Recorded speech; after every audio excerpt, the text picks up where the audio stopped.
He was ignored by everyone, but what he said that day left the entire school in complete silence.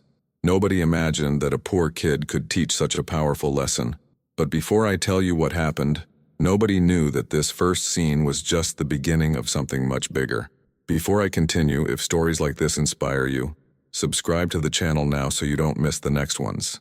My name is Marcus, and I was 12 years old when I learned that courage has nothing to do with how much money you have in your pocket. I lived in a small town in Ohio, one of those places where everyone knows everyone, and where your reputation follows you like a shadow. My mom worked 2 jobs to keep our little apartment, and I wore the same 3 t-shirts all week. I wasn't ashamed of being poor, but I knew that at school that made me invisible. While other kids talked about their new video games and family trips, I just tried to get through the day without anyone noticing me too much. It was a Tuesday morning in October. I remember because the air was cold and the yellow leaves covered the schoolyard. I arrived early as always because my mom dropped me off on her way to work at the diner. The school was still empty, and I liked that moment of peace before the hallways filled with noise and laughter that never included me. I sat on the steps near the gym, eating the peanut butter sandwich I had made myself that morning.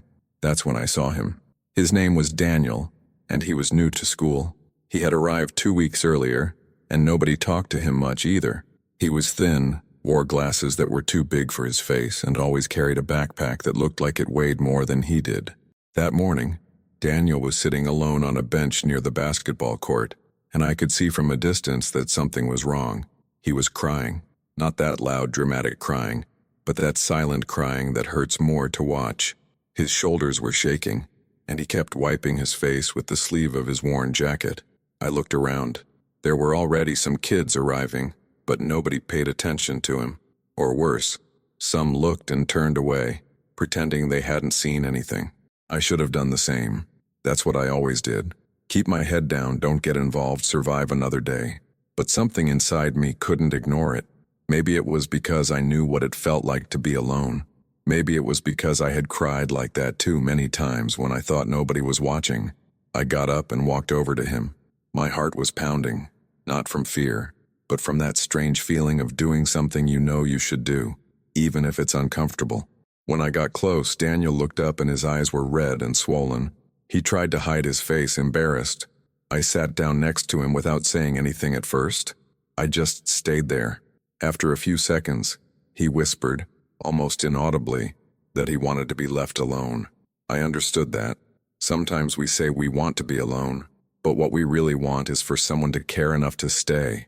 So I said, my voice firm but calm, nobody deserves to cry alone. He looked at me, surprised. I could see he didn't expect that. Nobody expects someone to care when you're at the bottom. I asked him what had happened, and he hesitated for a moment before the words started pouring out. Daniel told me that his family had lost everything. His dad had lost his job, they had to leave their house, and now they were living in his grandmother's basement in another city.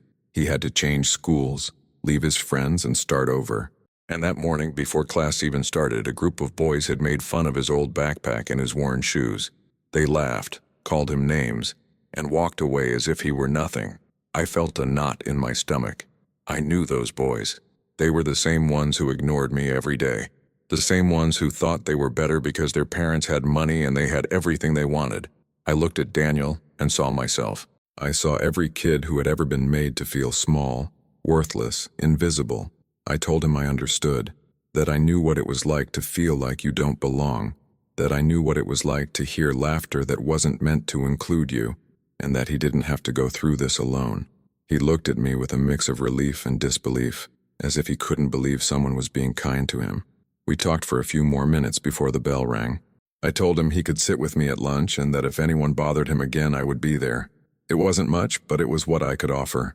Daniel smiled for the first time, a small, shy smile, but genuine. But that simple conversation was about to trigger something I never imagined, because the boys who had made fun of Daniel that morning saw us talking, and they didn't like it one bit. His name was Tyler, and he was one of those kids who thought the world revolved around him. His dad owned the biggest store in town, and Tyler made sure everyone knew it. He wore expensive clothes, had the latest phone, and always had a group of followers around him, laughing at his jokes even when they weren't funny. Tyler walked over to us during recess, flanked by 2 of his friends. I was with Daniel near the water fountain, and I could see from the look on Tyler's face that he was coming to cause trouble. He stopped in front of us, arms crossed, that arrogant smile plastered on his face. He asked Daniel if he had found a new friend, and his tone was dripping with sarcasm. Then he turned to me and said something I'll never forget. He said I should be careful who I hung out with because losers stick together. His friends laughed, and some other kids who were nearby started paying attention. I felt my face burn, not from shame, but from anger. That anger that rises in your chest when you see something so unfair that you can't stay quiet. Daniel looked down, trying to become invisible, and that made me even angrier. I stood up.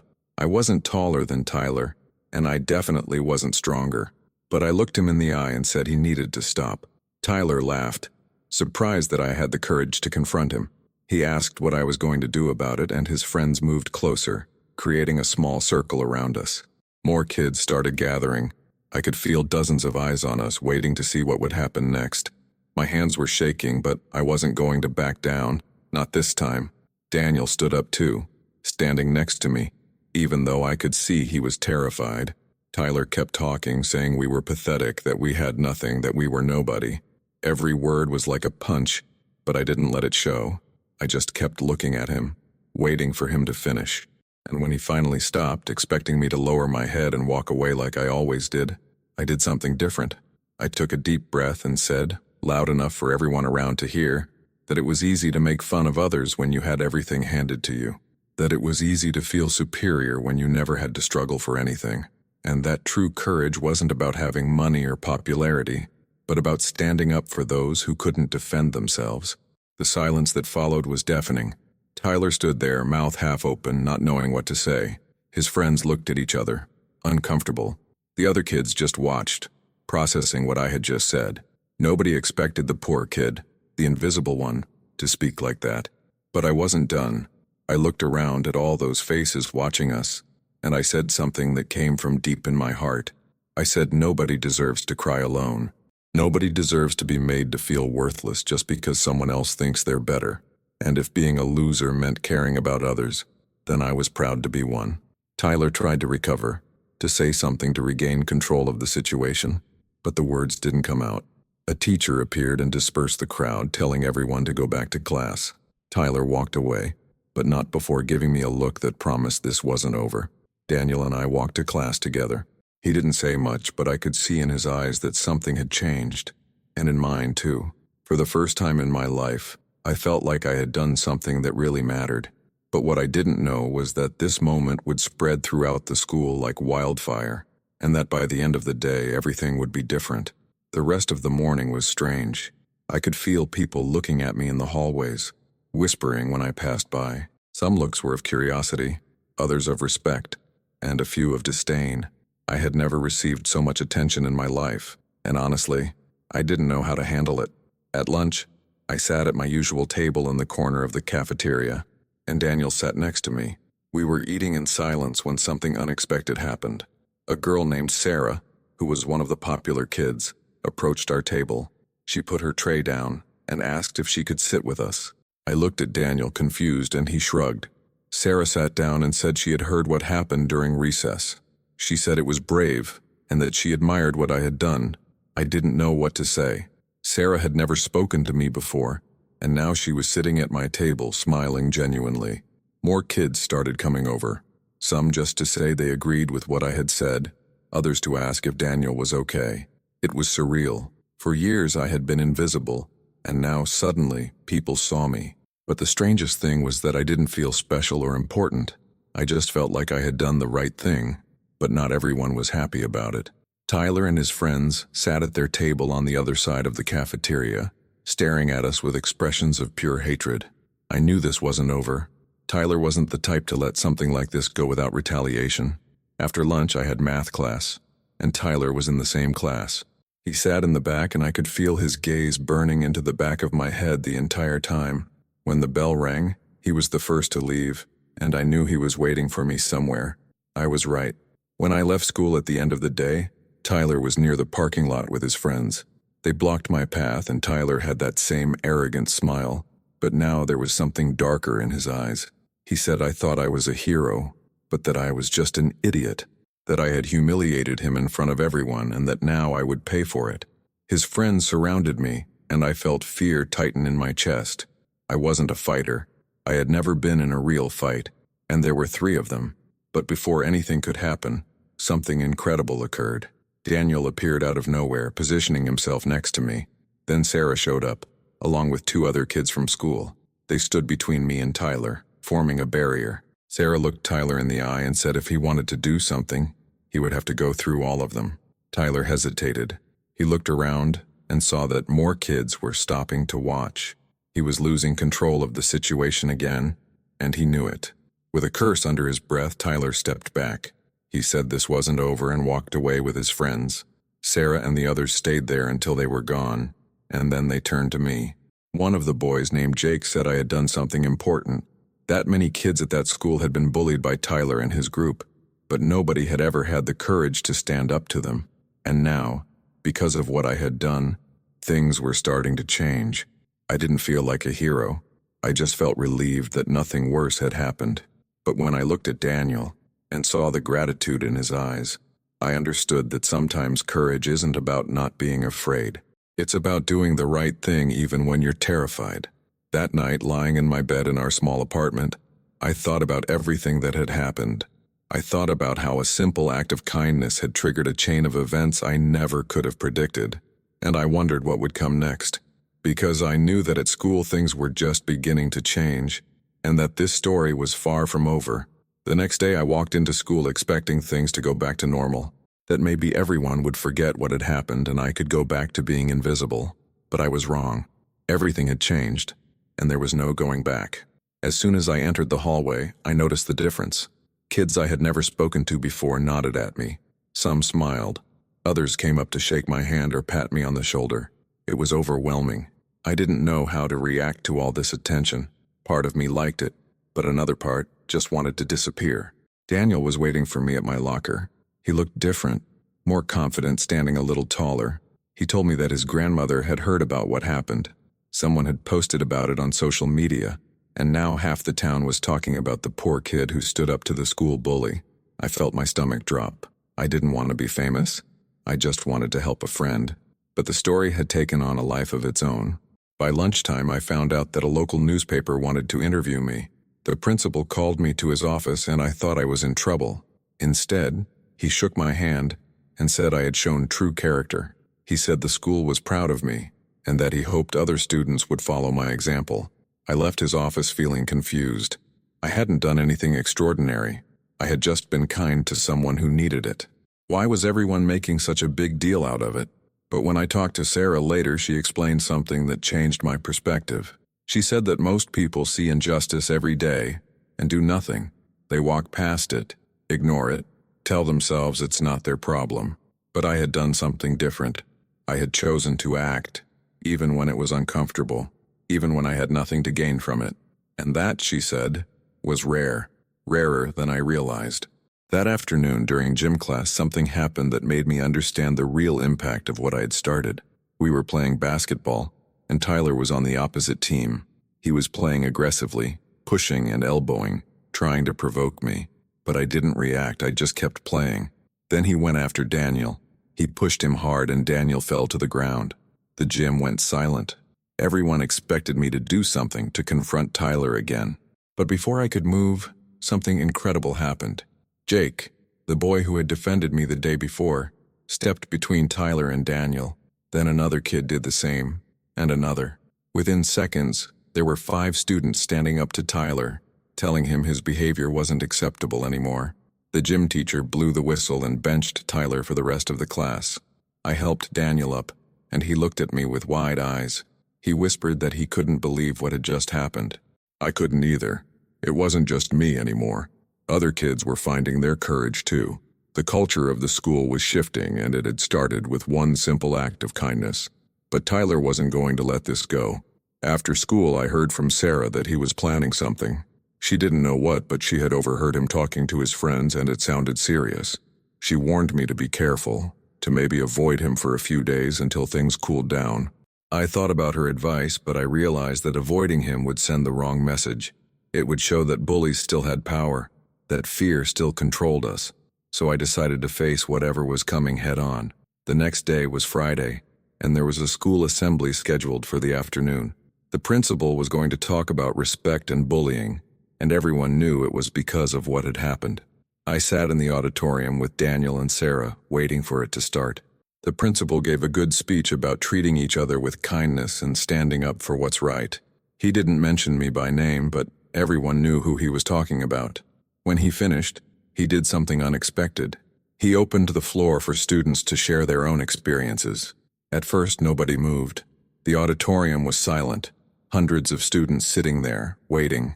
Then, slowly, a girl in the front row stood up. Her name was Emma, and I had seen her around but never talked to her. She walked to the microphone, her hands shaking. She told everyone that she had been bullied for 2 years, that a group of girls had made her life miserable, spreading rumors about her, excluding her from everything, making her feel worthless. She said she had thought about changing schools, about giving up. But this week, after seeing what happened with me and Daniel, she found the courage to tell a teacher. And now those girls were being held accountable. Emma started crying as she spoke, but they were tears of relief, not sadness. She said she wanted to thank me for showing her that it was possible to stand up, to fight back, to refuse to be a victim. The auditorium erupted in applause, and Emma walked back to her seat, wiping her eyes. Then another student stood up, and another. One by one, kids started sharing their stories. Stories of being bullied, of feeling alone, of being afraid, but also stories of hope, of finding courage, of deciding to change things. It was powerful and heartbreaking at the same time. I sat there listening, and I felt something shift inside me. I realized that my story wasn't just about me and Daniel. It was about every kid who had ever felt powerless, who had ever been made to feel small, and somehow by standing up for one person, I had given others permission to stand up too. But then Tyler stood up. The auditorium went quiet. Everyone turned to look at him, wondering what he was going to say. He walked to the microphone, his face red, his jaw clenched, and what came out of his mouth shocked everyone. He said he was sorry. His voice was barely above a whisper, but in the silent auditorium everyone heard it. He said he had been a bully, that he had hurt people, and that he was ashamed of it. He said he didn't have an excuse, but that he wanted to change. He looked directly at Daniel and me, and he apologized specifically to us. I didn't know what to think. Part of me wondered if it was genuine or if he was just trying to save face. But looking at his eyes, I saw something I hadn't seen before. Vulnerability, fear, maybe even regret. Tyler walked back to his seat, and nobody applauded. But nobody booed either. It was just silent, everyone processing what had just happened. After the assembly, Daniel and I walked out together. He asked me if I believed Tyler's apology. I told him honestly that I didn't know, but I said that people can change if they want to, and maybe Tyler was trying. Only time would tell. That weekend, the local newspaper published the article about me. They called me a young hero, a kid who stood up for what was right. My mom cried when she read it. She hugged me tight and said she was so proud of me. My neighbors started recognizing me, congratulating me. It was strange and overwhelming. But the best part was when Daniel's family invited us over for dinner on Sunday. His grandmother made this incredible meal, and we all sat around the table, talking and laughing. Daniel's dad thanked me for being there for his son, for showing him that there were good people in the world. I told him that Daniel would have done the same for me, and I meant it. On Monday, I noticed that Tyler was sitting alone at lunch. His usual group of friends had abandoned him, probably afraid of being associated with him after his public apology. He looked miserable, picking at his food, avoiding eye contact with everyone. I watched him for a few minutes, debating with myself. Then I made a decision that surprised even me. I picked up my tray and walked over to his table. Daniel and Sarah followed me, looking confused. I sat down across from Tyler, and he looked up, shocked. I asked him if we could talk. He nodded, unable to speak. I told him that what he did to Daniel and me was wrong, and that his apology didn't erase the hurt he had caused. But I also told him that everyone deserves a second chance, if they're willing to earn it. I said that if he was serious about changing, he could start by actually being kind, not just saying he was sorry. Tyler's eyes filled with tears. He said he didn't know how to change, that he had been acting like a jerk for so long that he didn't know how to be anything else. I told him it started with small things, treating people with respect, listening instead of talking, helping instead of hurting. And if he needed help figuring it out, we would be there. Sarah added that change was hard, but possible, that everyone makes mistakes, and what matters is what you do after. Daniel, who had been quiet the whole time, finally spoke. He said that Tyler had hurt him, but that he was willing to give him a chance if Tyler was genuine. Tyler broke down. Right there in the cafeteria, in front of everyone, he started crying. He thanked us, over and over, saying he didn't deserve our kindness. I told him that kindness wasn't about deserving it. It was about choosing to give it anyway. If this story has moved you so far, hit the like button and subscribe to the channel because there are other real and emotional stories that you can't miss. That moment changed everything. Other kids started coming over to our table, joining the conversation. The cafeteria, which had always been divided into groups and cliques, suddenly felt different, more open, more accepting. It was like a wall had come down, and people were finally seeing each other as human beings instead of labels. Over the next few weeks, Tyler slowly started to change. He stopped making fun of people. He started helping younger kids with their homework. He even joined Daniel and me in volunteering at the local food bank on weekends. It wasn't easy for him, and there were moments when he slipped back into old habits. But every time he did, we called him out, and he corrected himself. The school started a new program called Peer Support, where students could talk to trained student volunteers about bullying, loneliness, or any problems they were facing. I became one of the first volunteers, along with Sarah and Daniel. Tyler joined too, wanting to make amends for the hurt he had caused. One day, a 7th grader named Miguel came to talk to me. He was being bullied by a group of 8th graders and he didn't know what to do. He was afraid to tell anyone because he thought it would make things worse. I listened to his story, and I heard my own voice in his words. The fear, the loneliness, the desperation. I told Miguel that he didn't have to face this alone, that there were people who cared, who would stand with him. I connected him with a teacher who could help, and I made sure to check on him every day. Within a week, the bullying stopped, and Miguel started smiling again. He thanked me, and I told him to pay it forward to help someone else when they needed it. That became my mission.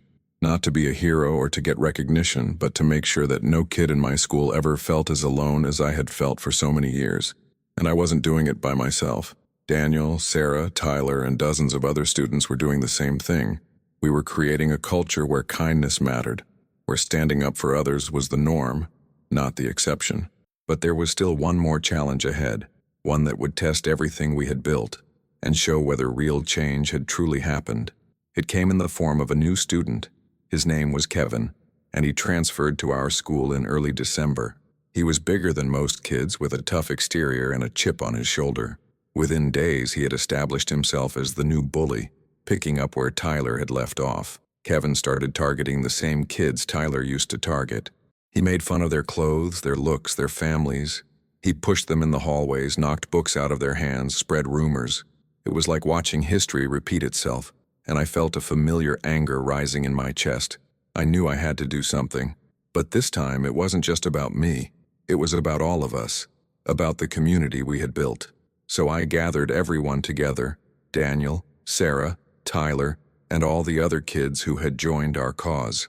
We met after school in the library, and I asked them what we should do. The conversation was intense. Some wanted to confront Kevin directly, to show him that his behavior wouldn't be tolerated. Others thought we should tell the teachers, let the adults handle it. Tyler suggested something different. He said we should try to understand why Kevin was acting this way, that maybe he was dealing with something we didn't know about. I thought about Tyler's words. He was right. Hurt people hurt people. Maybe Kevin wasn't just a bully. Maybe he was someone who needed help. So we decided to try something radical. Instead of fighting back or reporting him, we would try to reach him. The next day, I approached Kevin alone. He was at his locker, and when he saw me coming, he tensed up, ready for confrontation. But I didn't come with anger. I came with curiosity. I asked him if he wanted to talk, if something was bothering him. He looked at me like I was crazy, told me to get lost, but I didn't give up. Every day I tried to talk to him. Sometimes he ignored me. Sometimes he insulted me. But I kept showing up, kept offering friendship, and slowly, very slowly, his defenses started to crack. One afternoon, about 2 weeks later, Kevin finally broke. We were outside after school, and he just started talking. He told me that his parents had just gotten divorced, that his dad had left, and his mom was working 3 jobs to make ends meet, that he had moved to this town because they couldn't afford their old apartment, that he was angry at the world, and he didn't know how to deal with it except by making others feel as bad as he did. I listened without judgment. When he finished, I told him I understood, that I knew what it was like to struggle, to feel powerless. But I also told him that hurting others wouldn't make his pain go away. It would only create more pain. I told him about our group, about how we supported each other, and I invited him to join us. Kevin looked at me with tears in his eyes. He asked why I was being nice to him after everything he had done.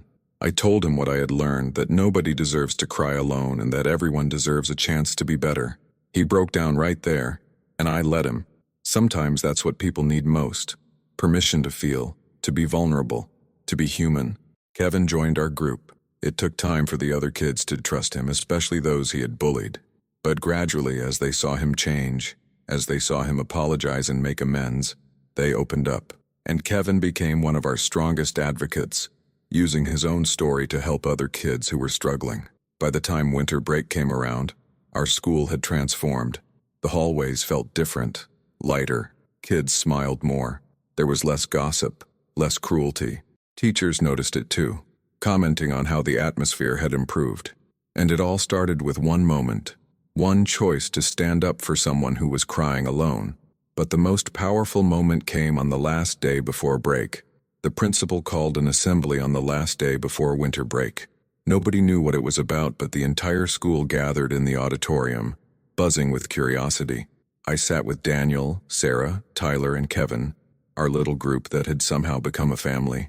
The principal walked to the microphone and started talking about the changes he had seen in our school over the past few months. He talked about kindness, courage, and community. Then he said something that made my heart stop. He said he wanted to recognize the students who had made this transformation possible. He called my name first. I felt Daniel push me gently, and I stood up, my legs shaking. The auditorium erupted in applause. I walked to the stage, completely overwhelmed. Then the principal called Daniel, Sarah, Tyler, and Kevin. One by one they joined me on stage and the applause grew louder. But the principal wasn't done. He started calling other names. Emma, the girl who had shared her story at the first assembly. Jake, who had stood up to Tyler. Miguel, the 7th grader I had helped. Dozens of students came to the stage, until there were so many of us that we barely fit. The principal looked at all of us and said that we had done something remarkable, that we had proven that young people have the power to change the world around them, one act of kindness at a time. He said that our school had become a model for others, and that other schools were now asking how we had done it. But then he did something I never expected. He asked me to say a few words. My mind went blank. I wasn't prepared for this. I looked at Daniel, and he nodded encouragingly. I looked at the sea of faces in the auditorium, all these kids I had grown up with, and I realized I had to speak from the heart. I walked to the microphone, took a deep breath, and started talking. I told them that I wasn't special, that I was just a kid who saw someone hurting and decided to do something about it. I said that every single person in that auditorium had the same power I had, the power to choose kindness over cruelty, courage over fear, connection over indifference.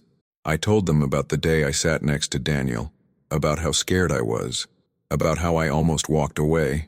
I said that the easiest thing in the world is to ignore someone else's pain, to tell yourself it's not your problem. But I had learned that when we do that, we lose a piece of our humanity. And when we choose to care, when we choose to act, we don't just help others, we become better versions of ourselves. I looked at Tyler and Kevin standing on the stage with us, and I told everyone their stories. How Tyler had been a bully but found the courage to change. How Kevin had been hurting and found the strength to heal. I said that nobody is beyond redemption, that everyone deserves a second chance, and that the most powerful thing we can do is believe in each other's ability to grow. My voice started shaking as I continued. I told them that I used to think being poor made me worthless, that not having things meant I was nothing. But I had learned that the most valuable things can't be bought. Courage can't be bought. Kindness can't be bought. Integrity can't be bought. These things come from inside, from the choices we make every single day. I said that our school had changed, but the work wasn't done. That every day, we would face new challenges, new opportunities to choose between right and easy. I challenged everyone in that auditorium to make the same choice I had made, to refuse to let anyone cry alone, to stand up for those who couldn't stand up for themselves, to be the person someone else needed. And then, I said the words that had started everything. Nobody deserves to cry alone. Nobody deserves to feel worthless. Nobody deserves to be invisible. We all matter. We all have value. And we all have the power to make a difference. The auditorium was silent for a moment, and then the applause started. But it wasn't just applause, it was a standing ovation. Every student, every teacher, everyone was on their feet, clapping, some crying, some cheering. I looked at my friends on the stage, and we were all crying too, overwhelmed by the moment. After the assembly, something beautiful happened. Kids I had never spoken to came up to me, sharing their own stories, thanking me, promising to carry this message forward. Parents approached my mom, who had come to the assembly, telling her how proud she should be. My mom just held me tight, tears streaming down her face, whispering that she always knew I had a good heart. But the moment that meant the most came later that day. Daniel and I were walking out of school together, heading home for winter break. He stopped suddenly and turned to me. He said that before he met me, he had been thinking about giving up, that the pain was too much, that he didn't see a point in continuing. But that day I sat next to him. That day I told him nobody deserves to cry alone. I had saved his life. I didn't know what to say. I just hugged him, and we stood there in the cold December air, two kids who had found each other when we both needed it most. And I realized that this was what it was all about. Not the recognition, not the praise, but this connection, this bond, this knowledge that we had made a difference in each other's lives. Winter break came and went, and when we returned to school in January, the change was permanent. New students were welcomed with open arms. Bullying was called out immediately and dealt with seriously. The peer support program grew, helping dozens of kids every week. And our little group continued to meet, to support each other, to plan new ways to make our school better. But the impact went beyond our school. Other schools in the district heard about what we had done and started their own programs. The local news did a feature story on us.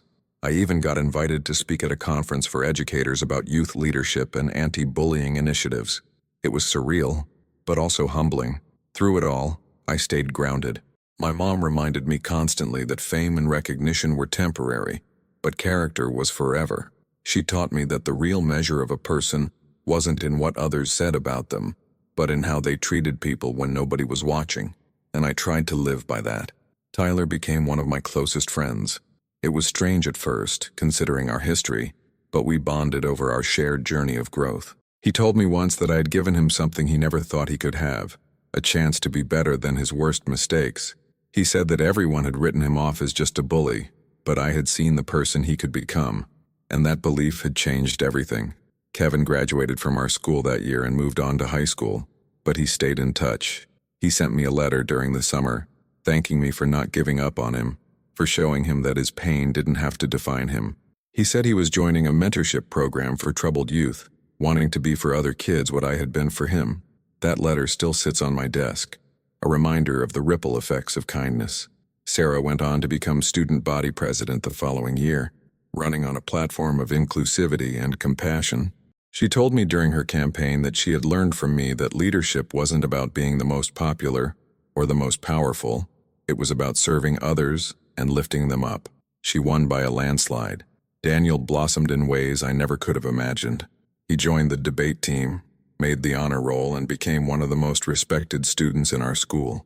But more than that, he found his voice. He was no longer the quiet, scared kid sitting alone on a bench.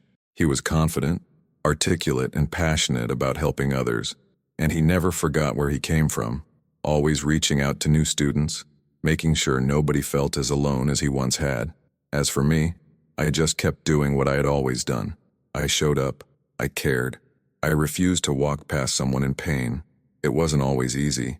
There were days when I was tired, when I wanted to focus on my own problems, when helping others felt like too much. But I remembered that day with Daniel, and I remembered the promise I had made to myself, that I would never let anyone cry alone. My mom and I still struggled financially. We still lived in our small apartment, still counted every penny, still wore old clothes and ate simple meals. But I learned that poverty of the wallet was nothing compared to poverty of the spirit, and our life, while materially simple, was rich in love, in purpose, in meaning. Years later, when I was getting ready to graduate from high school, the principal asked me to give the commencement speech. I was honored and terrified at the same time. I spent weeks writing and rewriting, trying to find the right words to capture everything I had learned. On graduation day, I stood at that podium looking out at my classmates, and I told them the story of Marcus and Daniel, of a poor kid and a new kid who found each other when they both needed hope. I told them that the measure of our lives wouldn't be in our bank accounts or our job titles, but in the lives we touched, the people we helped, the love we shared. I challenged them to go into the world and be the person someone else needed, to stand up for the vulnerable, to speak up for the voiceless, to show up for the lonely. I told them that they had the power to change the world, not through grand gestures or heroic acts, but through small, consistent choices to be kind, to be brave, to be human. And I ended with the words that had started it all, the words that had become my life's philosophy. Nobody deserves to cry alone. In a world that can be cruel and cold, be the warmth. In a world that can be dark and scary, be the light. In a world that can make people feel invisible, be the one who sees them. The applause that followed was deafening, but what I remember most was looking into the crowd and seeing Daniel, Sarah, Tyler, and Kevin, all standing, all crying, all smiling. We had come so far together, from that cold October morning to this moment of triumph and transition, and I knew that no matter where life took us, we would carry this lesson forward. After graduation, I went to community college because that's what we could afford. I studied social work because I wanted to dedicate my life to helping others. Daniel got a scholarship to a prestigious university. Tyler went into business but started a nonprofit on the side to help at-risk youth. Kevin became a counselor, working with kids who reminded him of himself. Sarah went into education, determined to create schools where every child felt valued. We stayed in touch, our bond unbreakable. And sometimes when we got together, we would talk about that day, that moment when everything changed. We would marvel at how one simple act of kindness had created such a massive ripple effect, touching hundreds of lives, changing the culture of an entire school, inspiring a movement that spread far beyond what any of us could have imagined. But the truth is, it wasn't magical or extraordinary. It was just human. It was just one person seeing another person's pain and refusing to look away. It was just choosing courage over comfort, connection over convenience, love over indifference. And that choice is available to everyone, every single day. If this story touched you, subscribe to the channel and comment below which part moved you the most. And before you go, there's a recommended video right here that will give you chills. Watch it now. I'm older now, but I still carry that 12-year-old boy inside me, the one who was scared but stood up anyway, the one who had nothing but gave everything, the one who learned that the most powerful force in the world is not money or fame or power, but simple human kindness. And I hope that wherever you are, whatever you're facing, you remember this story. You remember that you have the power to make a difference. You have the power to change someone's life. You have the power to be the person who refuses to let anyone cry alone. Because in the end, that's what makes us human. That's what makes life worth living. That's what makes us all connected. Have you ever judged someone and later discovered you were wrong? What lesson did you learn from this story?